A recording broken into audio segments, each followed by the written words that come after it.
Hello and welcome. This is part 5 in a series on moral tribes by Joshua Greene. This is the final part of the book. It is called Moral Solutions, and it's where Greene actually lays out how we use the insights we've gained from this book. So first, I'll talk about three kind of general wrap-up ideas that Greene puts out, and then I'll talk about 6 rules for modern herders, as he calls them, for deep pragmatists in modern society. So the first kind of general wrap-up solution is that deep pragmatism is a common currency for competing values.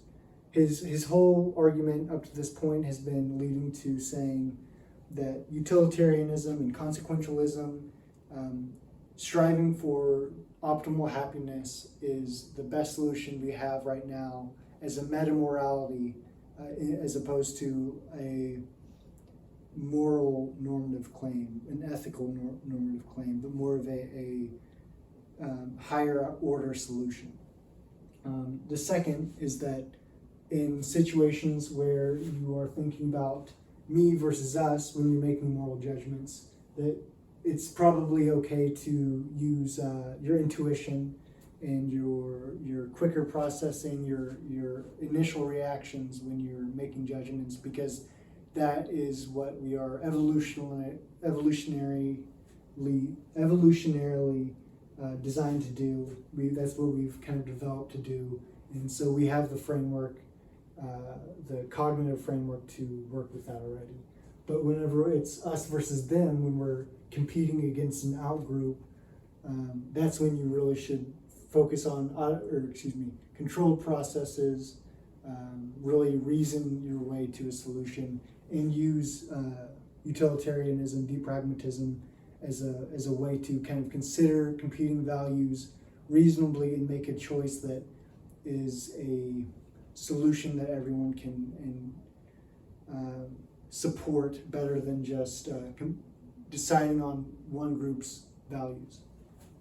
The third general wrap-up is on rights, specifically deontology, because a lot of this book is about the deontology duty distinction, and as contrasted with utilitarianism, consequentialism, and using objects as a means to an end, whereas obviously deontology rejects using objects as a means to an end for the most part. And so Greene believes that rights are to be used as rhetorical weapons, but they're not much more than emotional justifications for what you believe in, which is his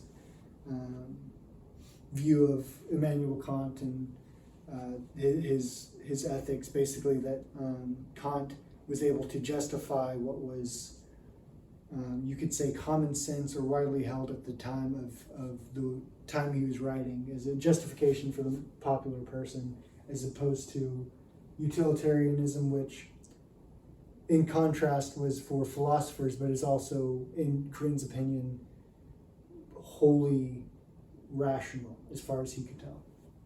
And so now we get to his 6 rules for modern herders. The first, I'll also read from the book a little bit just to make sure that I'm getting the full name, because I wasn't able to put it all up here. But the first is to, in the face of moral controversy, consult but do not trust your moral instincts. So this is kind of like what I was talking about with me versus us and us versus them. There are a lot of problems that have become universal or international because of the way we're able to communicate now.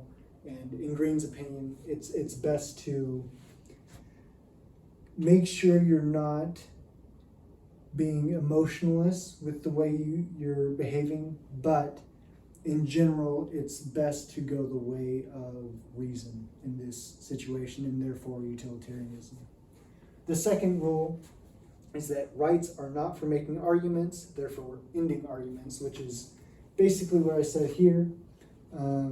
So in his opinion, you can't really use rights to argue or make any claim without begging the question with any solidness, but you can appeal to rights as an emotional, rhetorical tool to get the other side to agree with you, especially if you've come to the reasoned utilitarian judgment and they're being stubborn about it. The third rule is to focus on the facts and make others do the same. So obviously, again, this is more of an us versus them rule, as are most of these, but with reasoned judgments, you have to obviously focus on what seems to be the truth as opposed to what seems to be convenient to you, and in that way you can make the best utilitarian judgment possible. Rule number 4 is to beware of biased fairness. So making sure when you are consulting your emotional convictions and reactions, not to let that taint the way you come to a utilitarian judgment and actually end up arguing for something that isn't optimal for everyone, but is only optimal for you or your group. Rule number 5 is to use common currency, that being utilitarianism, deep pragmatism, that's not super complicated.